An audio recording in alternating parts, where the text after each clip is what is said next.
Hey everyone, this is Roman Prokopchuk, and this is the Digital Savage Experience. Today I have with me Paul Schumann. He's the solver. For over 46 years, Paul has settled and solved issues as a real estate broker and mortgage lender.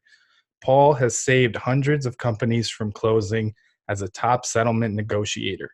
He loves helping people pay less and get back on track.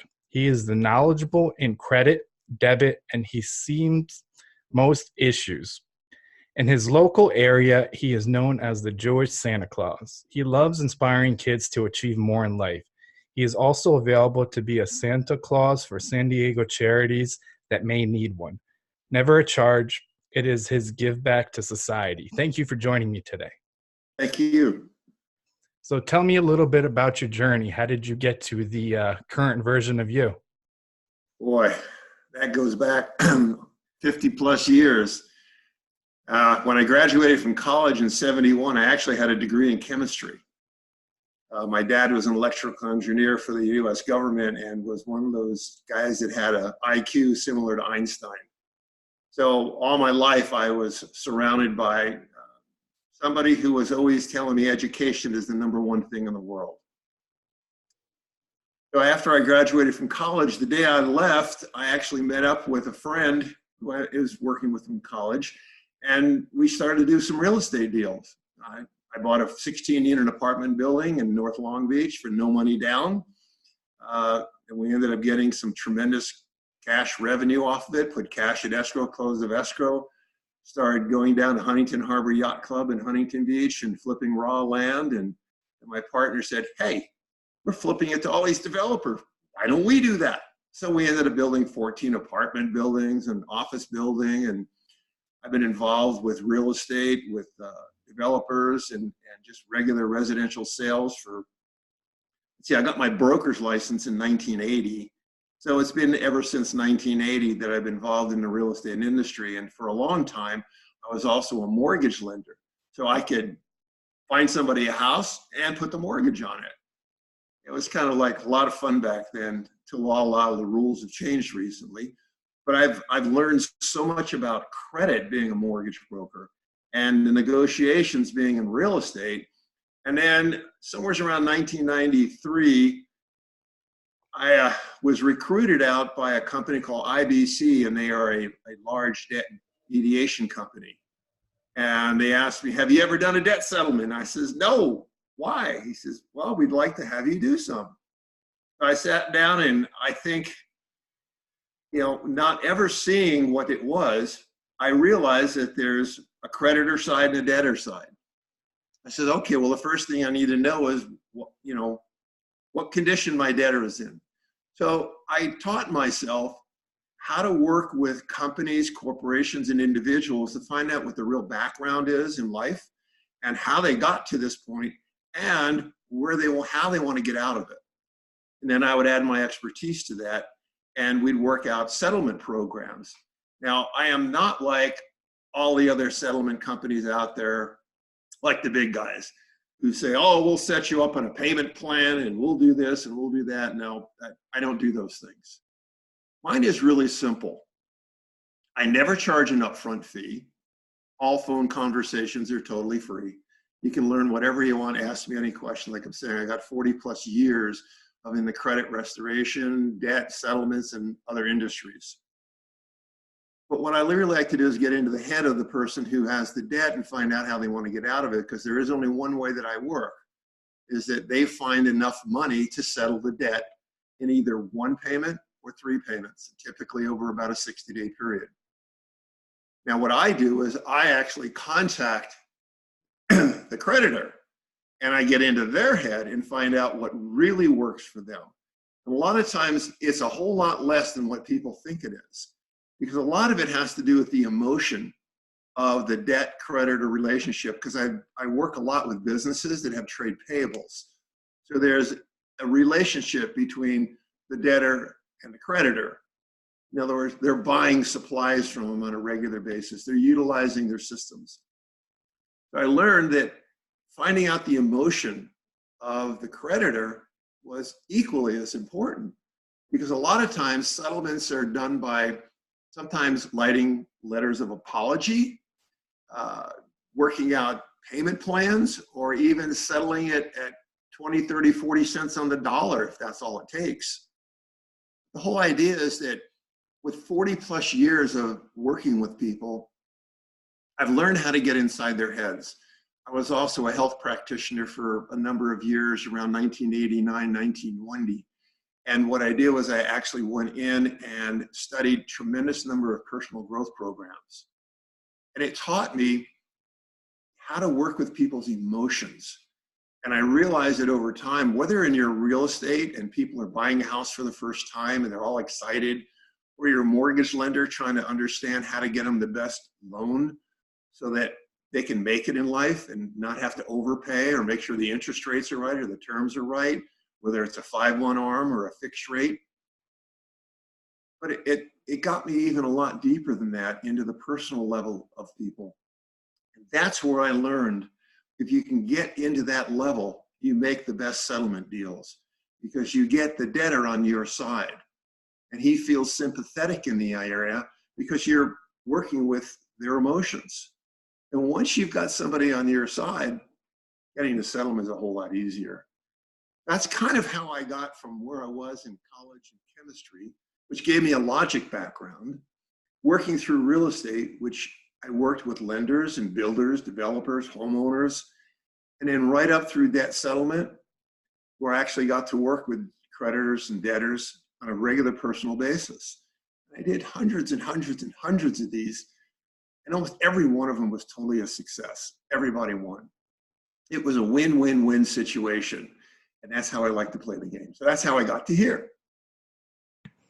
No, that's awesome. And I haven't been through anything in terms of kind of a debt modification or renegotiation, but is it something where the law or kind of the rules are different state to state, or is it kind of a national, you can do similar things on a national level? The only companies that can work in all 50 states are nonprofits. And again, I don't work like a nonprofit because I never touch your money, ever. I don't touch it for the payments. I don't touch it for anything. And nonprofits they'll take your money, whether they do work for you or not. And you have to be really, really careful. One of the big ones, I think there's two major national ones. One of them got sued last July by the federal government for overcharging customers, taking payments and not doing the work for them.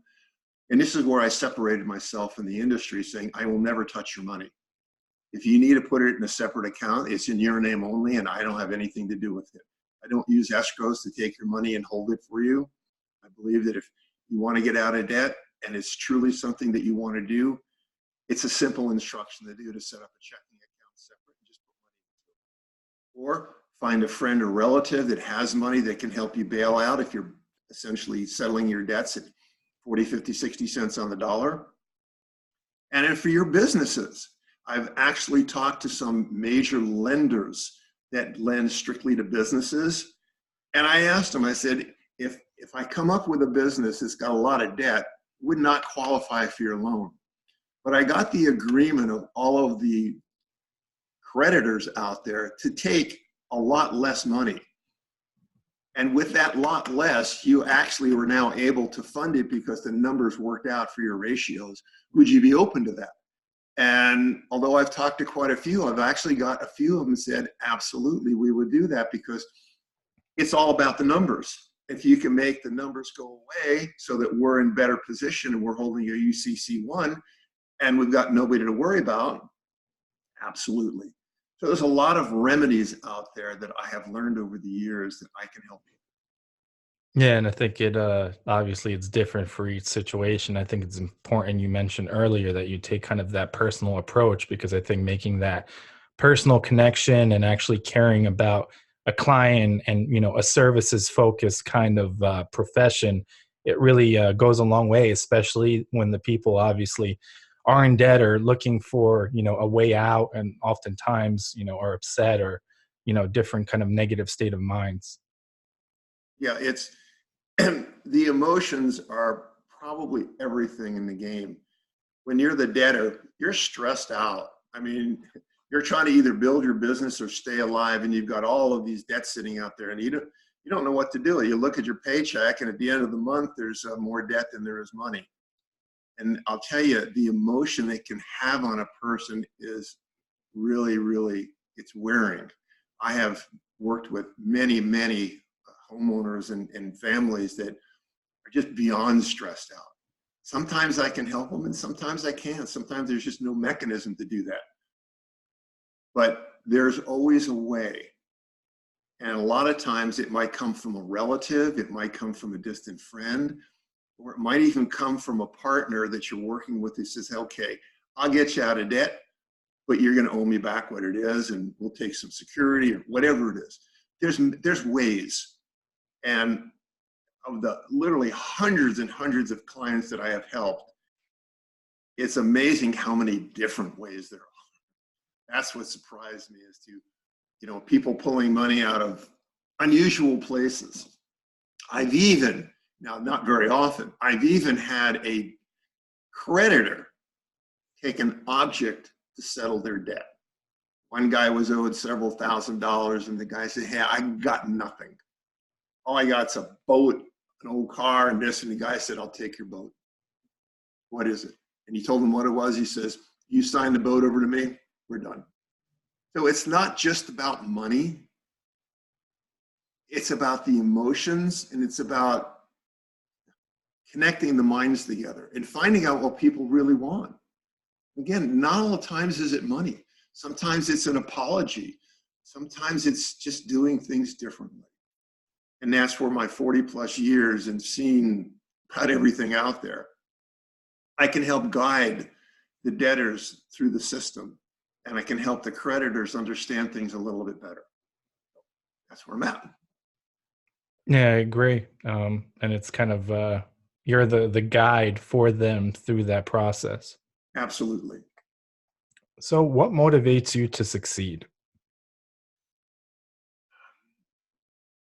You know, all my life, I have helped other people, whether it's through college, whether it's in life, in real estate, helping them find things. For at times, I've taken in foreign students. When I lived in Vista, I had a giant house, and I literally had 14 people living with me that I paid for and took care of. It's like I've been a big Santa Claus all my life, and that's kind of why in these last years now, I've decided that my give back is to be a real Santa Claus. And I bought thousands of dollars worth of toys and given them away to kids, and I'm working on more programs right now to raise money to get more toys. Right now in San Diego County, we have over 22,000 homeless children. And it saddens me greatly that sometimes things in their life happen. Sometimes they don't even have so much as a little stuffed animal to hold on to. So whatever I can do in life to give back, that's my give back. Being a Santa Claus to kids and holding them in my arms and telling them how great they are and how wonderful their future is, and giving them a really great present so they can put a smile on their face. Yeah, that encouragement goes a long way. When was I? A few months ago, I was in California, Southern California, in LA, and there's a lot of homelessness. And being a foster parent, there's 700,000 kids in the foster care system, and it's important because the older kids that basically their guardians had their rights terminated, and no one's adopted them throughout the whole time. They stay in the process, and then they age out, and there's a very high chance that they end up in the streets, in gangs, on drugs.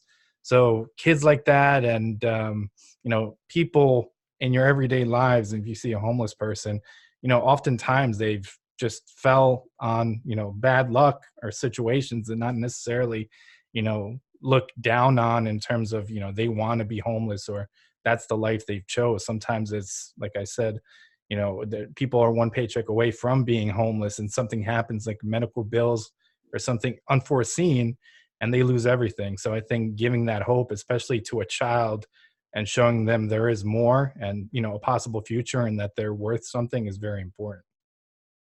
Yeah, I understand because I have personal experience in that area. About 33 years ago, my wife and I adopted a drug baby, And matter of fact, we were a foster parent care for endangered kids.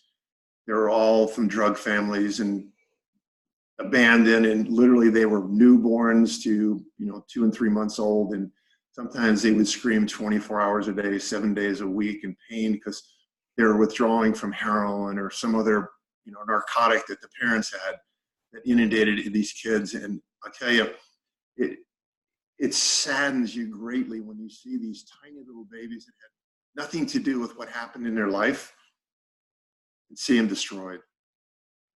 And I've worked for the last 33 years to keep my son at least head kind of straight, but he came into this world pretty bad.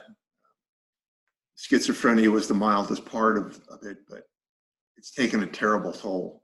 So I understand the need for more foster parents, the need to get these kids off the street and give them a stable home. I know that if I had not been there, my son would either be in jail or dead by now. And it just doesn't have to be that way. We have the resources to do this. We just need to reach out and find them. And that's one of the things that I want to help people do, is give back. Yeah, I agree. And a lot of people kind of don't step up in that way, regardless of what they do to give back.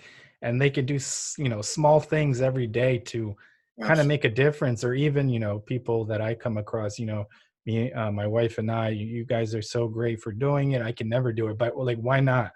Somebody for everything in history, somebody said they couldn't do it. And, the only thing is you're holding yourself back. So why not at least try? I'm not necessarily, if you don't have the, the time or the commitment or the resources to be a foster parent, you can at least volunteer a few hours at, a foster or some kind of facility where, kids go for after school, different programs and things like that, or be a mentor where it's something part-time. But these kids do grow up, and if you don't address their problems, they're gonna either act out as adults. Their mental state is never addressed or helped, and that's sad, because that's the next generation's coming up. So if we don't do anything, we can't complain in the future about it. Yeah, you could be a big brother or sister to a lot of kids out there. What they're finding in the drug arena, in the gangs that are out there, is because these kids, they don't have a home. They don't have a place they can feel safe in. So the only place they can feel safe is in a gang where they know, well, he's got my back, I got his back, and we're together. But at home, there might not be a home. There might be an alcoholic father or a drug addicted mother, or something going on. There's constantly domestic violence and fights and yelling and screaming. So these kids run away. They escape. They escape to the gangs. The gangs have rules.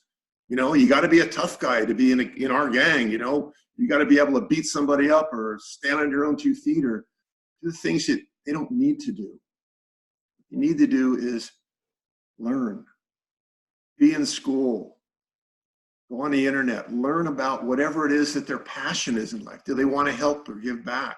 Do they want to be a fireman? I don't know. Kids growing up have dreams. Most of them are squashed. Most of them are told by others, you'll never do that. You're a gangman. You'll never do that. You come from a poor family on the wrong side of the tracks. You'll never do that. But that's farthest from the truth ever. We've had some of the most brilliant minds in the world come from the wrong side of the tracks, but they stepped over those tracks.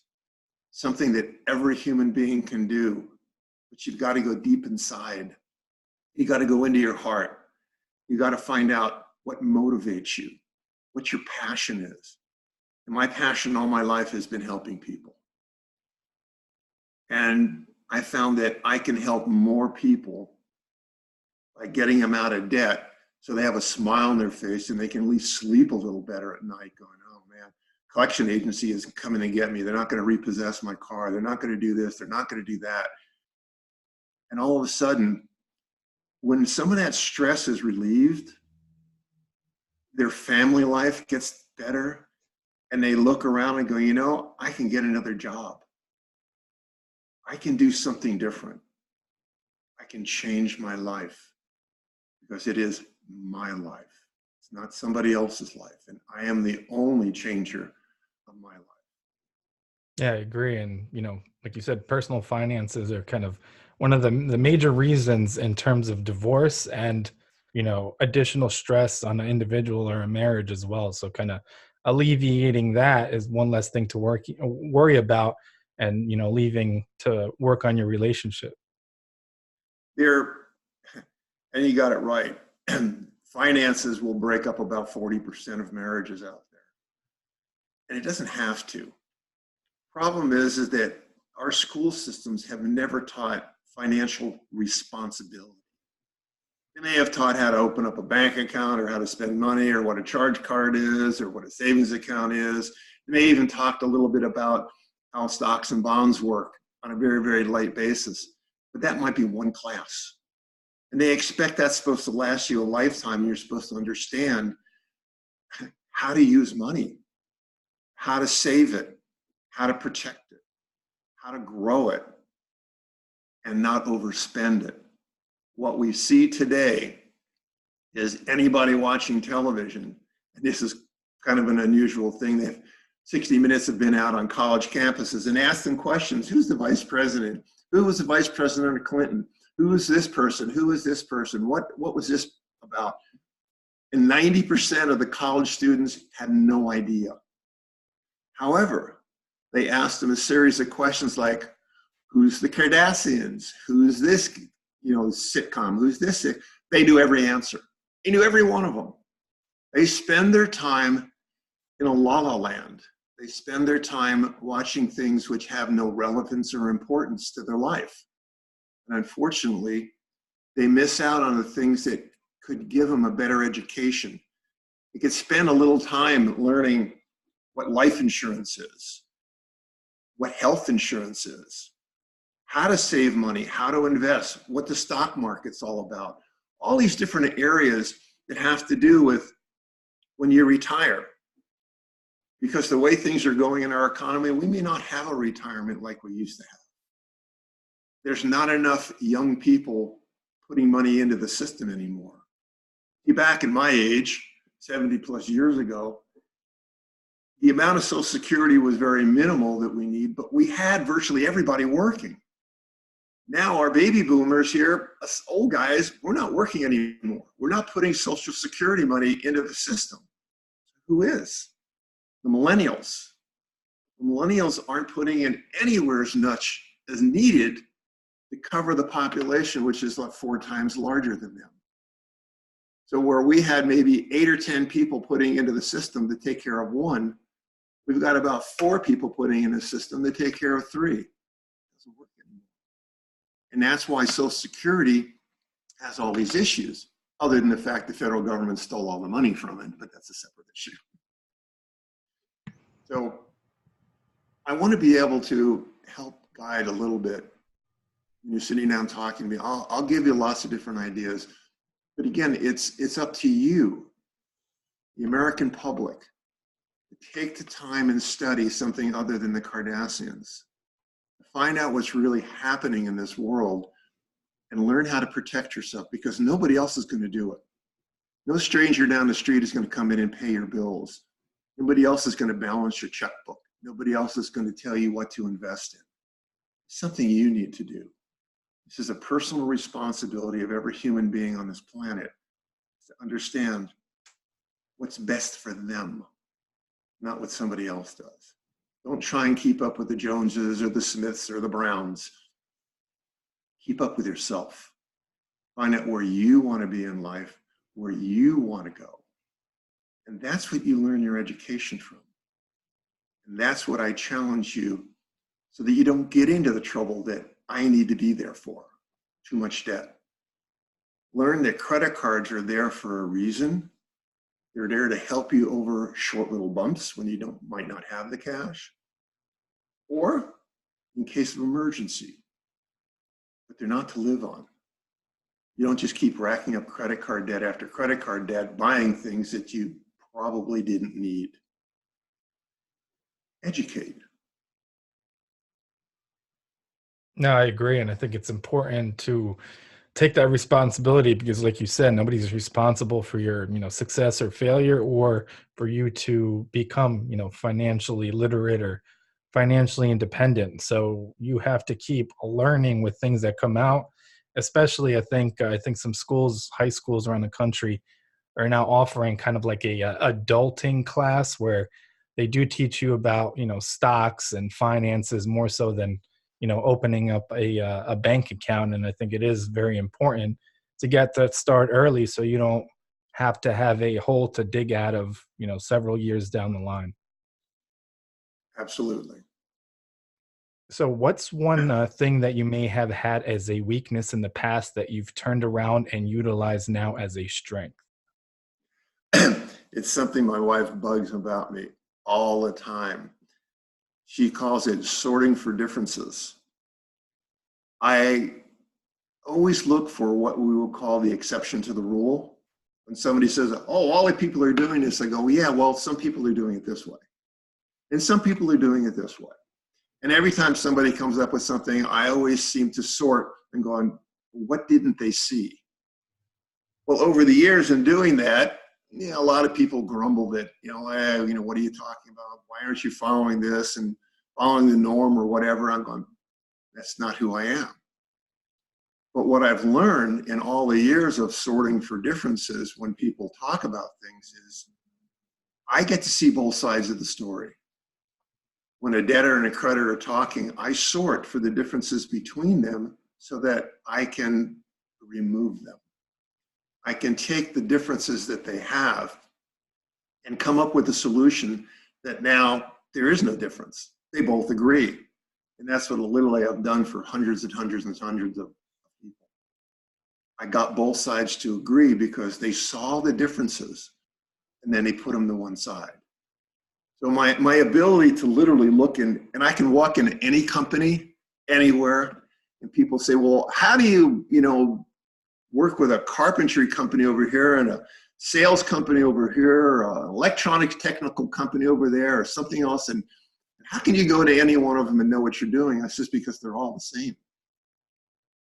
People look at me going, what do you mean? This is carpentry, that's technology. I said, no, they have a CEO, they have a president, they have a board, they have employees, they have HR, they have a sales team, they have a marketing team, they have a research team. They all have the same things. They just utilize them in different ways. I said, but the biggest problem that I found where I've gone into companies and turned them around from people calling me 10 years later that they had 14 employees when they started, now they have 400. Because I integrated some things into what they were doing, and it was called communication. The research department did not know what the sales department was doing, nor did they know what the tech department was doing, nor did they know what the marketing department was doing. So it was a requirement of this company that every head of the division sat down at the table every 30 days and said, what are you doing? Where are we going? What are we selling? What are you manufacturing?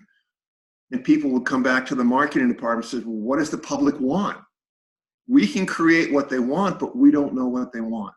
So now the marketing department goes out and they do the research and they start researching what it is. And this is true in every company in existence. And it does not matter. If you don't know what the public wants and you build something and nobody buys it, you're bankrupt. So you need to find out what the public wants that's in your niche, you might say. It's your area of expertise. Find out what they want. And then find out who can market that, who can distribute it, who can manufacture it, and what are the price points on this? Do we go to another country? Do we stay in the US? Do we go international or do we stay local? These are things that I brainstorm with companies to determine whether or not they're ready for it. And usually during the end of the conversation, I don't make any decisions. They realize that, oh, wow, I don't know the answers to those things. I don't know what the marketing department is doing enough. I don't know what the public wants of us. Well, every company is the same. I don't care. A good way to find out some information is go watch television. Shark Tank. I'm sure a lot of you have heard about it, but Shark Tank listens to entrepreneurs every single day as they pitch their wares. And then you hear the feedback from multimillionaires and billionaires who want to fund their projects and what they say about them. And they go, well, did you do your research? What are the numbers? How much what's your cost of manufacture? Where are you building it? You know, they ask a lot of the pertinent questions that virtually every company needs to answer before they ever walk into the Shark Tank. But listen to them. You'll get a heck of an education, even if you don't own a business. Yeah, I agree. I think those pain points seem to repeat themselves, and like you said about businesses being the same, they are the same, and the communication is important because oftentimes the different departments are fragmented and often siloed in kind of their own little world and don't necessarily pay attention or even care what another department's doing or what they have going on. So adding that kind of cohesiveness and having everybody on the same page is very important. Yes, it is. So what's one piece of advice you have for the audience, either personal or professional? I would say a piece of advice: before you pick up your credit card, look at what it is you're buying and then look at your bank account. If you don't have sufficient money to pay cash for it, don't buy it. Your credit card is just a mechanism. And a lot of people use credit cards because they get 1.5%, 2% cash back. They get rewards, they get travel benefits, they get all sorts of things. In those instances, using credit cards is extremely valuable because you have the money to pay it off in full at the end of the month, but they're giving you all these nice little perks along the way. So why not take them? Why not use them? Get the bonus miles to go travel first class sometime. Get those extra reward points to maybe buy a Christmas present for somebody because they gave it to you for free. But be very, very careful before you put that credit card down that you're capable of covering it. And it's for something that's important, not just, oh, I think I'll buy a fifth pair of pants, or I need another pair of tennis shoes. I have 10 pairs, but these are really cool looking. It's only on the credit card. It's no big deal. Those are not choices that keep you healthy financially. Those are choices that keep you in debt. As we know, because the president and everybody else has come out, we're about $1.3 trillion in debt on credit cards. And folks, it's not going to get any better. Any of you that remember back from 2005, 6, 7 area, you remember the credit card interest rates were anywhere from about 3% to about 6 or 7% on the average. Today, they start around 15%. And they go to about 27%. So that one little object that you're buying for $1,000 within the first year went up $270, 27% interest. So remember, if you put it on a credit card and you don't pay for it, what you're paying for that object is quite a bit more expensive than you ever imagined. And that's just in the first year. Year after year, it accumulates, which is why my guesstimate on the actual debt people using credit cards is probably about 700 to 800 million, and the rest are penalties and interest. Another $500 billion. That's where the banks make their money. Let's face it, they're not making it much on loans anymore. Savings account, they're not paying you anything. So there isn't a lot of places to make money. Credit cards are really big. So be careful. They want your money. Keep it in your pocket. Yeah, I agree. That's great advice. If you don't have to use it, don't, and you need to have the money to cover it to begin with, that you're comfortable paying for it and not just simply putting it away and incurring that interest on things that you may not necessarily need. That's right. Again, it comes back to what I mentioned a while ago, financial responsibility. Are you responsible enough to make your payments on time and responsible enough not to get yourself so far in debt that if for whatever reason we go into another recession, which is probably almost absolutely a certainty within the next year or two, and all of a sudden maybe you don't have that second paycheck, or maybe you're missing something, and all of a sudden the good times stopped. Right now, real estate is still going up, but it has already slowed and starting to come down across the entire United States. This is the precursor to a larger drop. We saw this in 2005 and 6, where all of a sudden the market sort of slowed down, and then all of a sudden it got a little slower, and prices started to come down a little bit and a little bit more. We saw the stock market going totally out of control, going skyrocketing, and all of a sudden the stock market started to stop. Beware. It will happen. We don't know when, but it will happen. And will you be prepared to pay all of those extra monthly payments with less money? That's financial responsibility. It's called living beneath your means. That's what Warren Buffett talks about. And if you ever looked at Warren Buffett and saw the house he lives in a tract home, drives regular cars. What's he worth? I don't know, $100 billion. He gave Gates $37 billion for his foundation.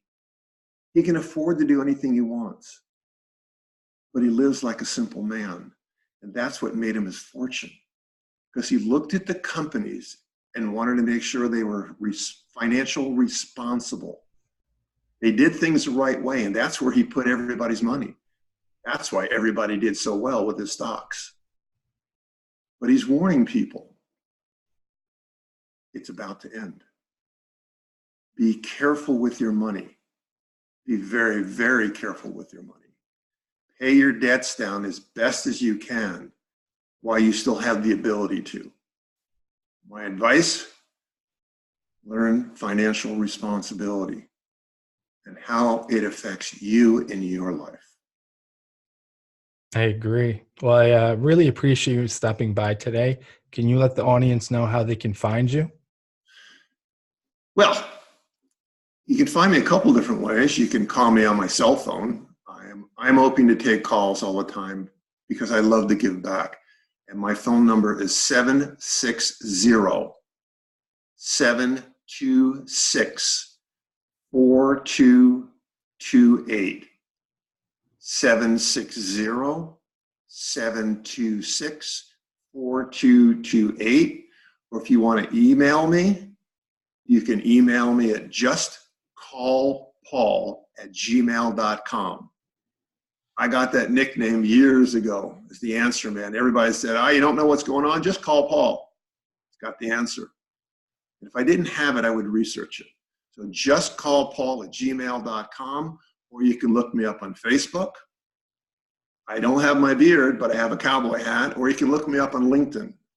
Same way, Paul Schumann. My last name is spelled Schummann, as in the composer Robert Schumann. Schummann. Look me up, you'll find me. Awesome. Thanks again for stopping by. Oh, you're more than welcome. If you have any questions, reach out to me. I'll answer them. I know I answer lots of questions on Quoria. It's a question and answer website out there that people send in questions all over the world, and I've probably answered them, maybe a few hundred of them, all about finances, personal responsibility. So if you have any questions, you can holler. Awesome. Thank you. And thank you.